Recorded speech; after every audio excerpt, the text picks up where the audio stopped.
Bien, regresamos entonces a Agenda Pública, conversaciones de actualidad, siempre con el apoyo de la Fundación Instituto de Estudios Laborales, la Fundación Fiel, que usted puede encontrar todos sus trabajos en www.fundacionfielchile.cl. Vamos a conversar ahora con la presidenta de la Asociación de Funcionarias y Funcionarios del Ministerio de la Mujer y Equidad de Género, con Vesna Madariaga, quien además es vocera del área de trabajadoras y sindicalistas de la coordinadora 8 de marzo.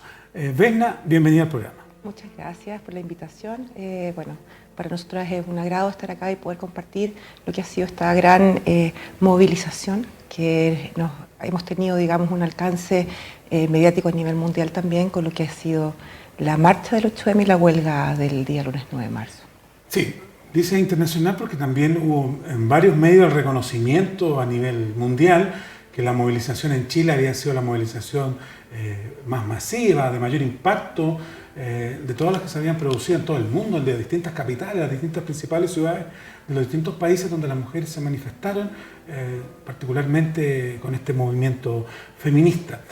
En el marco de la evaluación del 8M, Vesna, hubo en su momento contradicción de cifras, ¿no? Entonces, en algún momento Carabineros habló, hasta el final creo yo, de una participación de 150.000 mujeres. Después salió a enmendar el plan el gobierno a través de la ministra vocera, Carla Rubilar, y dijo que en realidad ella había calculado, había hecho unos cálculos matemáticos con una regla, unas fotos, no sé cómo lo habrá hecho, pero que ella sacaba la cuenta que eran 800.000. Bueno, también quedó corta porque las organizadoras dijeron que había sido la marcha de 2 millones de mujeres en el 8M, que como decíamos tuvo esta repercusión mundial. ¿Por qué crees que hubo tanta distancia? ¿Había intencionalidad de parte de Carabineros de poner un número tan bajo? Porque era irrisoriamente bajo. Cualquiera que mirara y conociera Santiago se da cuenta que ahí no habían 100.000 personas, que había mucho más. Y después incluso la propia ministra, que trata de arreglarlo un poco, tampoco la arregla completamente, porque también la deja ahí con un cálculo más bien corto. ¿Hubo alguna intencionalidad? ¿Cómo lo juzgaron ustedes como coordinadora 8M? Yo agradezco la pregunta. La verdad es que hay que entender que, bueno, este es un cuarto llamado internacional a lo que ha sido la gran movilización y la huelga general feminista 8 y 9 de marzo a nivel mundial, ¿no? Y eso habla del carácter internacionalista del movimiento feminista. Pero sin duda para nosotros esto ha sido un proceso que ha llevado un tiempo y se ha venido gestando a la luz de un primer encuentro plurinacional de las mujeres que luchan, que se realiza el año 2018 y que permite organizar la marcha más masiva que se haya conocido post dictadura antes de que fue también las masivas movilizaciones post 18 de octubre, ¿no? Y este año también no dudábamos de la masividad, no dudábamos del alcance y de la transversalidad de nuestros principios y principalmente del feminismo que aspiramos, porque justamente lo hemos venido construyendo y es un feminismo que intersecta con diferentes corrientes y de diferentes variantes del feminismo, pero que se postula en sí mismo como un feminismo de masa, un feminismo que hace síntesis con las grandes demandas y vindicaciones de los movimientos sociales y por tanto hace de alguna otra manera mucho sentido a las clases más trabajadoras, más precarizadas. Justamente el llamado es a las mujeres, también digamos a una gran proporción importante de mujeres que componemos la sociedad, pero que además tenemos la carga y llevamos el peso de una responsabilidad casi exclusiva, que es el trabajo reproductivo. Y voy a apuntar inmediatamente a tu pregunta porque esto es importante respecto también de la masividad que fuimos, ¿no? Muchas mujeres, creo yo, se han sentido interpeladas por este llamado al reconocimiento, al valor del trabajo de cuidado y al trabajo de crianza, que es un trabajo que se adiciona muchas veces para quienes también tienen un trabajo remunerado y un trabajo productivo, para las mujeres en sus diferentes etapas de vida y también en ese sentido reconocemos lo que significa también para alcanzar, vimos una masividad también, pero una expresión de la niñez, de las niñeces, también una expresión de las mujeres adultas, las personas mayores, mujeres que estuvieron presentes también y eran algunas que venían por primera vez a manifestarse también y a marchar con nosotras. Nosotras señalamos que fueron más de 2 millones de mujeres, solamente en Santiago aproximamos una cifra de 2 millones, pero a nivel nacional y en todos los territorios y nuestros pueblos fuimos más de 3 millones las que nos expresamos masivamente en las calles. Y no nos cabe duda de que hay una intencionalidad en minimizar, en no visibilizar, en no reconocer, y más bien ha sido una conducta permanente de este gobierno el negar una realidad, ¿no? Y creemos que la realidad que todos vemos en imágenes, que a nivel internacional también y a nivel mundial se ha visibilizado como una de las marchas más masivas y movimiento más masivo que se ha levantado en el marco del 8 de marzo, se dio en Chile, y eso ha sido también porque se está muy vigilante de lo que ha sido el proceso que como pueblo hemos levantado en este marco de la revuelta social, donde el feminismo hace mucho sentido también en las luchas que ahí se levantan. Nosotras salimos a la calle masivamente también para dar cuenta de un programa que contempla diferentes ejes temáticos que atraviesan a todo el conjunto de nuestro pueblo y sus demandas, que le hace sentido, en ese sentido también a la gran mayoría de las personas que habitan nuestro país.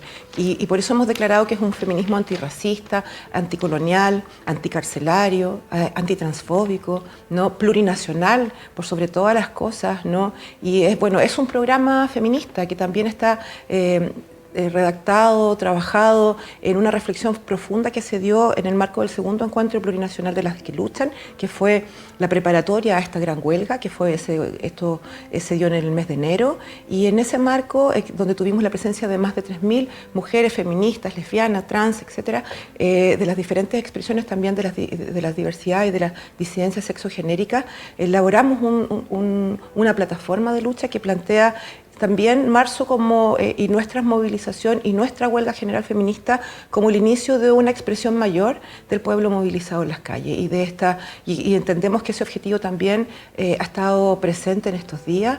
Lamentablemente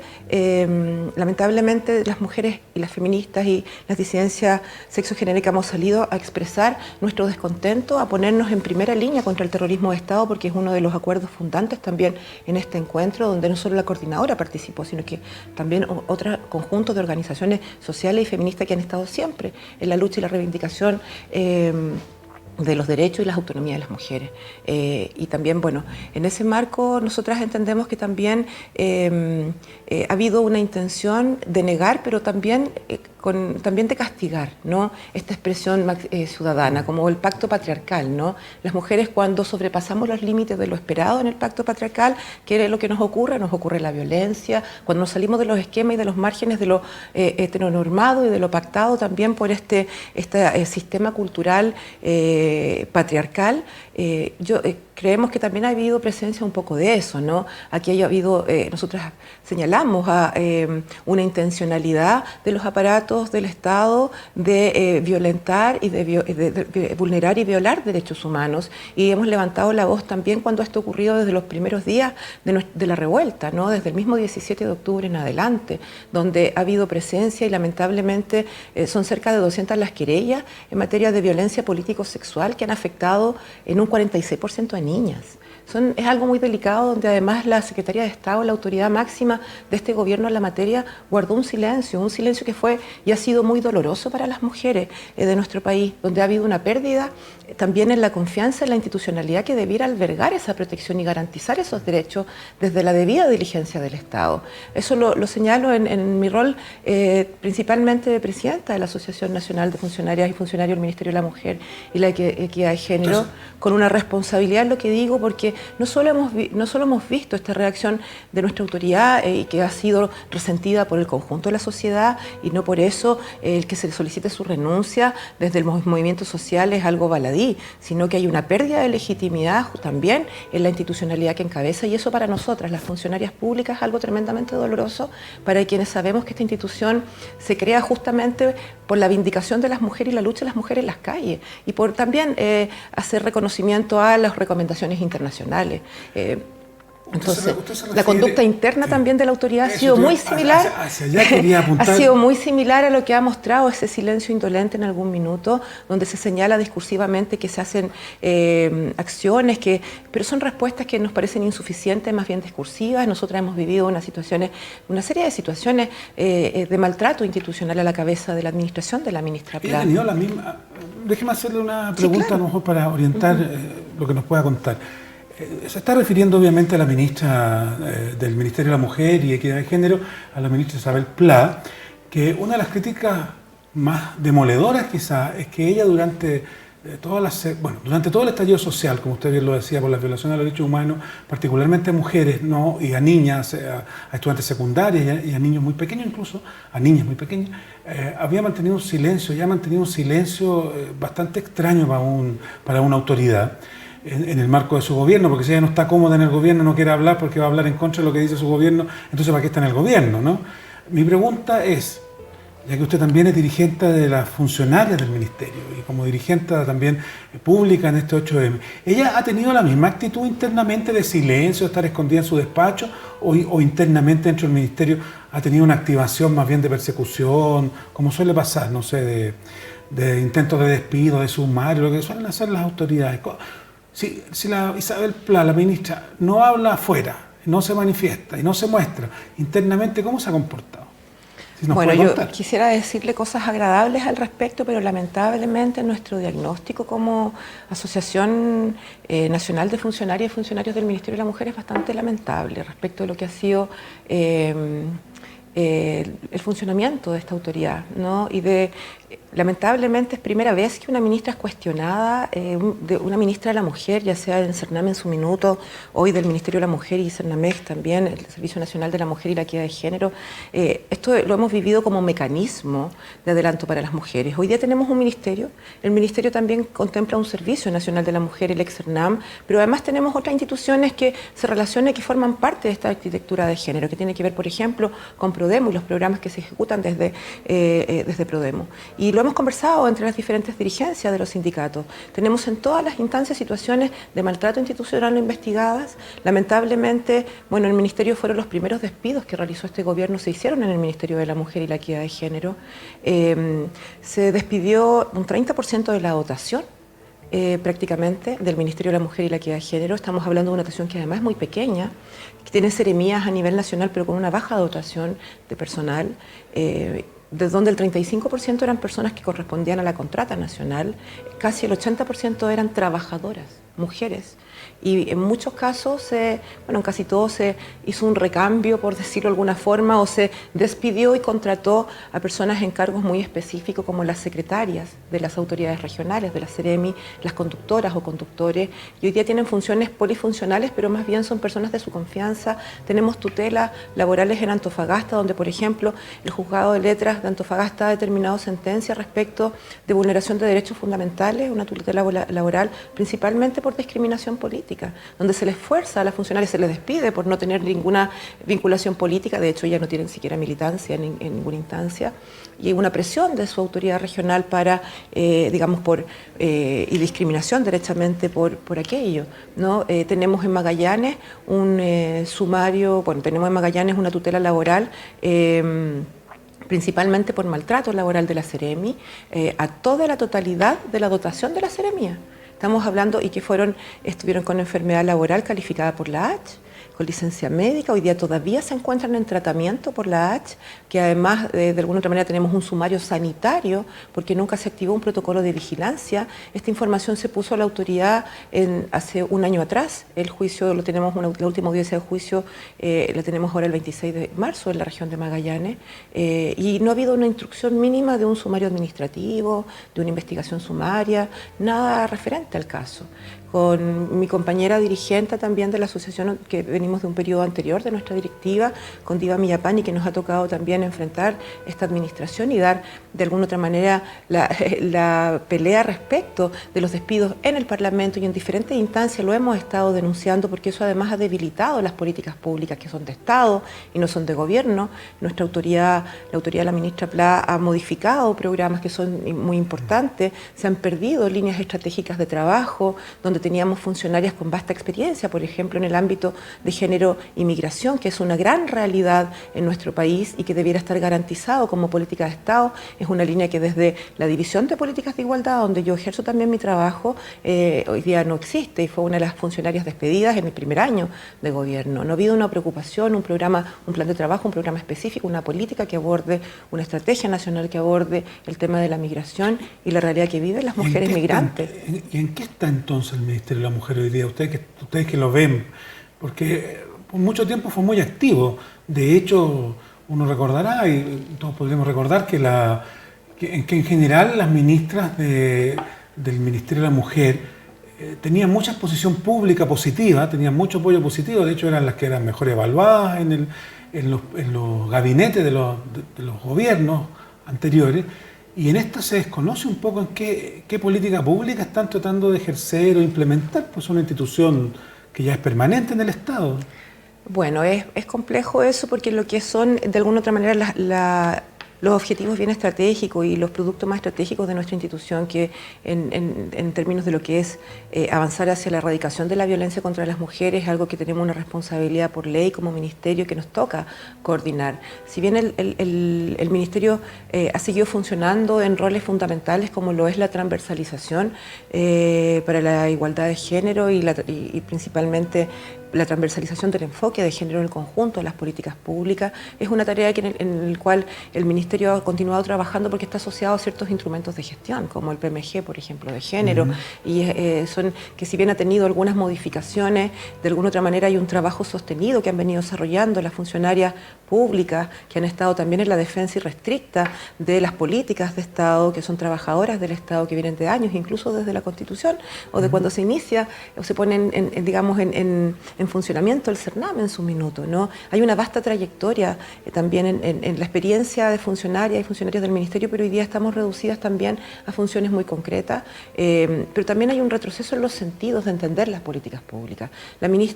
Este Ministerio se crea bajo también las recomendaciones de los organismos internacionales y reconoce en sí alcanzar la igualdad sustantiva, avanzar en un marco de un paradigma de la igualdad sustantiva. Eso es lo que hoy día nos va a poner también en un marco de los objetivos de desarrollo sostenible, que tenemos metas incluso al año 2030, 2030. Hoy día se está en el Ministerio trabajando desde un enfoque de igualdad de oportunidades, desde un paradigma que hoy día nos da cuenta de la realidad y de la interseccionalidad, la realidad de las mujeres y la diversidad de situaciones que la cruzan. Y hoy día como Estado estamos siendo negligentes desde esa perspectiva. Y lo que nosotras aspiramos como funcionarias es tener una Secretaría de Estado que esté a la altura del cargo, que de alguna otra manera la función ética que cumple esté siempre del lado de las mujeres y por siempre tenga una voz denunciante frente a cualquier situación de vulneración o violación de sus derechos fundamentales, y cuando se trata además de situaciones de violencia contra las mujeres, ¿no? Y violencia de género más ampliamente. No obstante, la ministra le ha dado la espalda a las mujeres, ha guardado silencio, ha salido respaldando a su gobierno, ha salido justificando a su presidente frente a aberraciones de las que ha dicho y de las que todas las mujeres hemos tenido que de alguna otra manera tolerar. Eso me parece insólito, cómo se naturaliza y se ve que está naturalizada la violencia de género en los más altos cargos de quienes gobiernan hoy día nuestro país. Nos parece insostenible, ¿no? Cuando el presidente habla que las mujeres estamos en una posición de ser abusadas, está hablando la forma también de mirar la vida, su esquema cultural que de alguna otra manera su mente lo traiciona, sí. Y eso nos parece que es inaceptable, y no es inaceptable además cuando las justificaciones agravan la falta.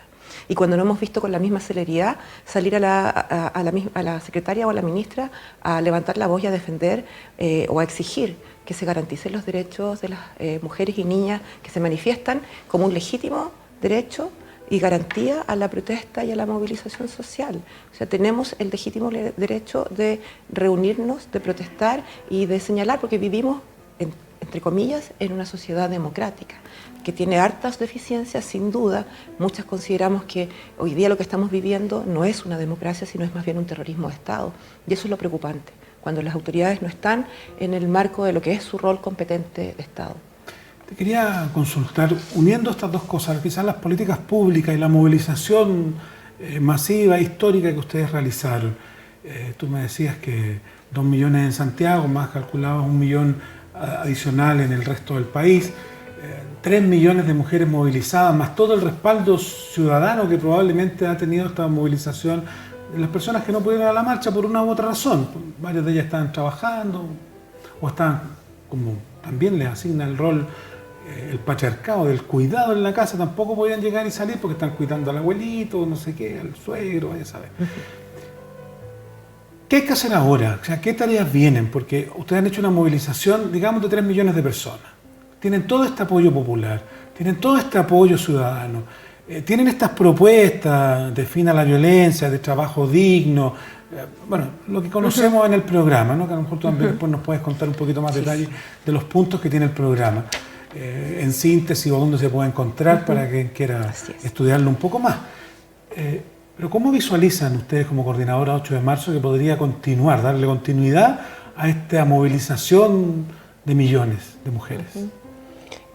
Yo te planteaba anteriormente que esto ha sido un proceso, ¿no? Y de alguna otra manera ha sido un proceso muy interesante porque hemos visto también cómo ha sido un proceso para la propia coordinadora feminista 8 de marzo, el encabezar, estar la responsabilidad de coordinar un conjunto también de requerimientos para movilizaciones como esta, para marchas como esta tan masivas. Yo quiero destacar en ese sentido el trabajo comprometido de las compañeras, ¿no?, que constituye la coordinadora, pero también la marcha y la huelga en sí misma es la expresión de un movimiento feminista que es muy amplio y que también incorpora sin duda otras miradas del feminismo, y lo que se ha logrado me parece que es una interesante síntesis de mostrar cómo también el movimiento feminista se une frente a principales reivindicaciones.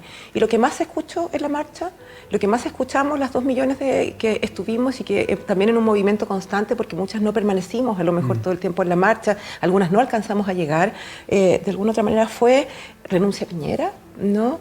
Y de alguna otra manera esta impugnación al momento crucial que estamos viviendo hoy día en Chile, y que además es un momento retraumatizante porque es una historia que estamos revivenciando.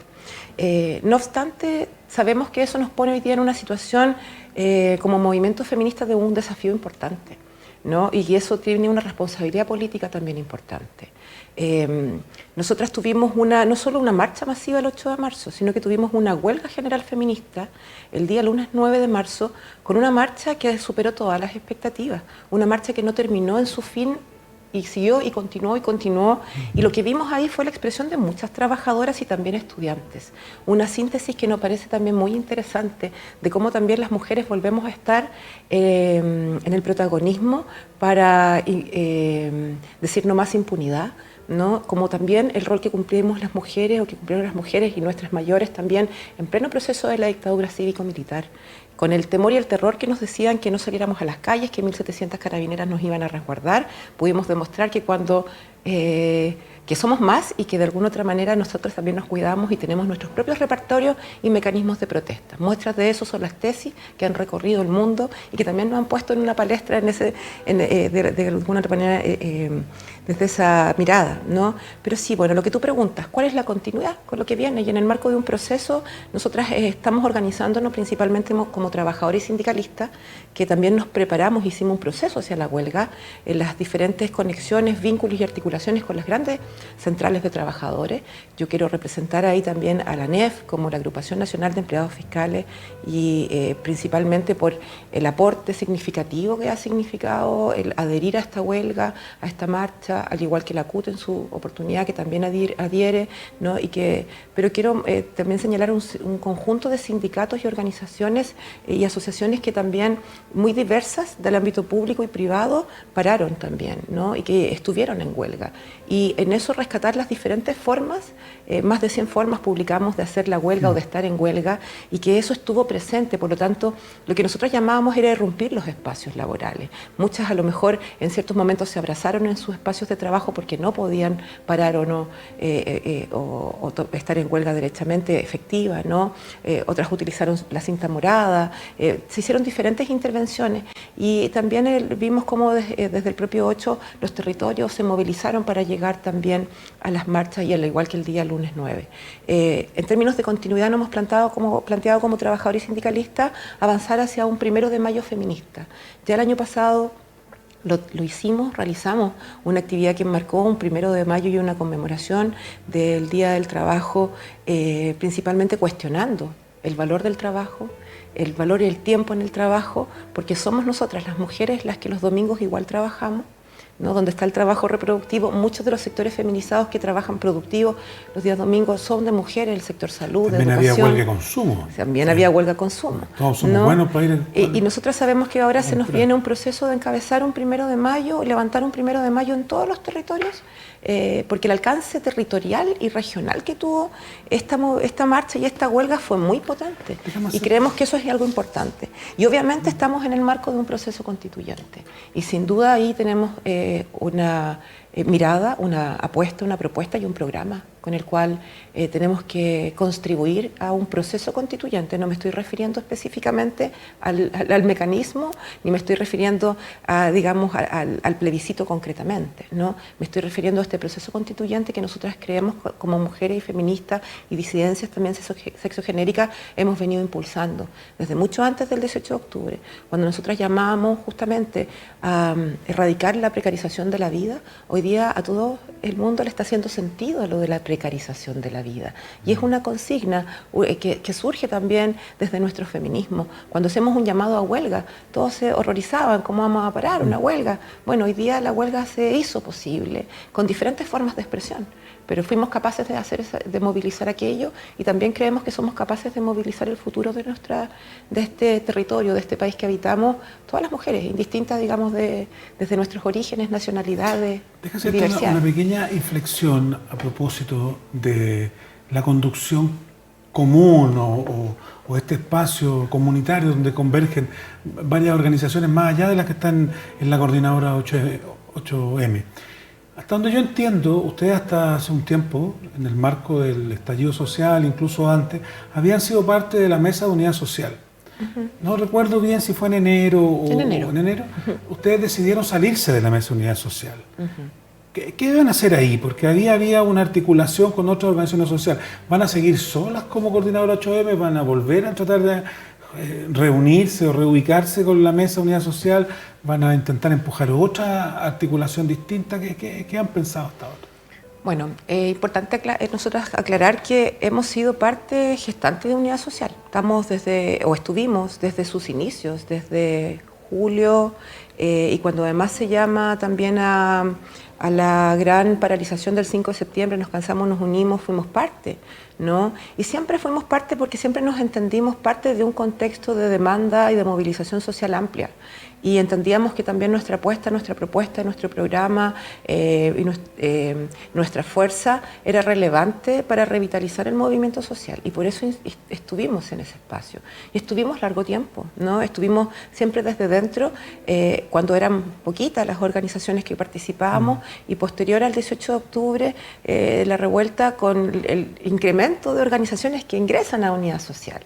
Y nos parece, bueno, nosotras ahí participamos y intentamos participar del bloque sindical desde nuestra instancia, nuestro comité de trabajadores sindicalistas, y nos parecía importante que si se estaba haciendo un llamado a una paralización masiva, a una huelga, desde la experiencia que teníamos también y desde el aporte principalmente de la visibilización del trabajo reproductivo, porque una huelga no es general si se invisibiliza ese aporte que hacen las mujeres a la producción total del país, que no está considerado en las cuentas nacionales, en el Producto Interno Bruto, y que es una plusvalía que las mujeres entregamos al Estado, porque la tarea de cuidado y de crianza debiera ser una tarea garantizada por el Estado. Lo que pasa es que eso se subvenciona con nuestro sudor, con nuestro esfuerzo, con nuestro tiempo, ¿no? Nosotras, bueno, las estadísticas de uso de tiempo señalan que las mujeres trabajamos a una promedio de 5 horas más que los hombres, y esas 5 horas son trabajo reproductivo, trabajo de cuidado, trabajo no pago, ¿no? Y por tanto, bueno, nosotras de alguna otra manera también en ese espacio era importante visibilizar aquello, ¿no? No tuvimos de alguna otra manera las mejores recepciones o comprensión de lo que era una huelga reproductiva, ¿no? Y de visibilizar el trabajo reproductivo. De alguna otra manera entendíamos que están las grandes también, están, digamos, las diferentes, se toman diferentes decisiones desde los espacios a lo mejor más ejecutivos, se podría decir, pese que no contaba o no nos habíamos discutido una orgánica interna de funcionamiento. No obstante, sí habían decisiones en las cuales la coordinadora no estaba de acuerdo y presentó siempre sus argumentos del porqué. Por ejemplo, una de ellas fue justamente cuando Unidad o el bloque social, el bloque sindical de Unidad Social decide ir a sentarse con el ministro Blumel, ¿no? En un contexto de alguna otra manera de violencia activa y de violación activa a los derechos humanos. Y a nosotros nos parecía, en un momento de decaimiento también del gobierno, nos parecía que era irresponsable con el pueblo que estaba en las calles, dando la vida frente también a la lucha y la movilización social. Y en ese sentido hicimos nuestros señalamientos permanentemente. No obstante, las decisiones igual fueron distintas. Y como coordinadora para nosotras ya no era sostenible también el poder, digamos, compartir o convivir en una misma casa cuando hay decisiones que pueden resultar ser muy distintas. En ese marco decidimos y tomamos la decisión en enero, cual informamos al conjunto de Nivel Social que nosotras vamos a seguir trabajando articuladas con muchas de las organizaciones, porque muchas nos encontramos en muchas luchas y efectivamente trabajamos articuladas en otros espacios más allá de Unidad Social. Íbamos a ser vecinas, por decirlo de alguna forma, pero no íbamos a vivir dentro de la misma casa, porque ya no estaba siendo posible el que comprometer también nuestros principios, nuestra identidad feminista con decisiones en las cuales no estábamos de acuerdo y que no nos representaban. La última pregunta, pero solo vamos a tener un minuto para que nos conteste. Perfecto. Voy a tratar de hacerla cortita. Bueno. Mira, hay una película, como de los años 90, creo que 95, de Spike Lee, que se llama Malcolm X.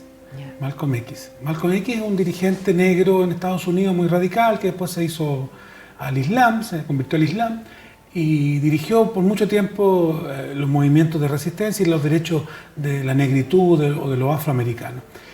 Y cuando va a una universidad a dar una charla, se le acerca una mujer blanca, una estudiante blanca, y le dice: Malcolm, ¿de qué manera yo puedo ayudar a tu causa? Ella blanca, él es negro. Dice: ¿de qué manera te puedo ayudar? Y Malcolm se da vuelta, la queda mirando y le dice: en nada. ¿De qué manera podemos ayudar los hombres a la causa feminista? En un minuto. En un minuto. En un minuto. Yo creo que principalmente comprender que las bases de la masculinidad hegemónica y de este patriarcado se dan justamente en una construcción cultural. Y el comprender implica también, de alguna u otra manera, lo que hemos dicho las feministas muchas veces, comprender que eso implica ciertos privilegios. Y eso a veces es bastante difícil. Sin duda creo que de alguna u otra manera conceder y entender, no que conceder, entender, comprender y de alguna otra manera poner en primer punto la lucha de las mujeres como una lucha de poder, una lucha principalmente en la reivindicación de lo que son la garantía de sus derechos plenos y sus autonomías es súper importante, ¿no? Cuando vemos que el aporte tiene que ver con el protagonismo, con alcanzar protagonismo, ponerse por sobre delante o levantar la voz porque mi voz interpreta mejor la voz de las mujeres, me parece que ese no es una mirada que ayude, al contrario, es justamente lo que rechazamos y justamente es lo que nos representa un modelo también de violencias patriarcales y violencias machistas que están expresas en una cotidianidad permanente. El darse cuenta que uno es parte de esa cultura y por tanto es parte de la causa ayuda también a mirar el problema, ¿no? Y ser parte de la solución. Vesna Madariaga, muchísimas gracias, es vocera de trabajadoras y sindicalistas de la Coordinadora 8M y presidente de la Asociación de Funcionarias y Funcionarias del Ministerio de la Mujer y Equidad de Género. Muchas gracias por estar en la agenda pública. Muchas gracias a ustedes. Muchísimas gracias a ustedes, llegamos al final, nos vemos la próxima semana en este mismo horario, que tengan una muy buena tarde en este domingo. Muchas gracias.